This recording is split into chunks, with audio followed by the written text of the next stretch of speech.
everyone, I'm Steve with BSB Motorsports, and for your Tech Thursday today, we're going to be talking about valve train. We got a Gen 2 Viper here that we're replacing some valve covers and gaskets on. So I just wanted to take this opportunity while we have the engine kind of opened up to just show you what it looks like under here. This is a overhead valve engine, which is pretty typical for most of your bigger engine vehicles, and also anything that's classic, generally speaking, is going to have overhead valve.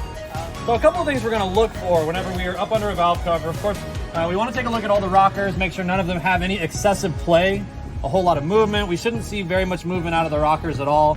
Another thing is just give the springs a visual inspection. A lot of times, if you have valve train issues, noise, it can be a cracked or broken valve spring. So we're going to give those a good look.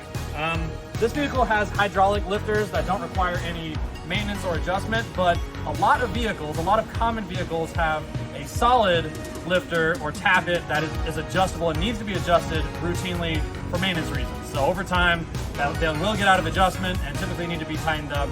So that's something we're going to look for as well when we're in here on vehicles for which that's applicable. So indications of valve train problem is going to be excessive chatter or clicking or ticking type sound from the engine bay. Certainly if you have any concerns like that, you want to get to your mechanic when you can.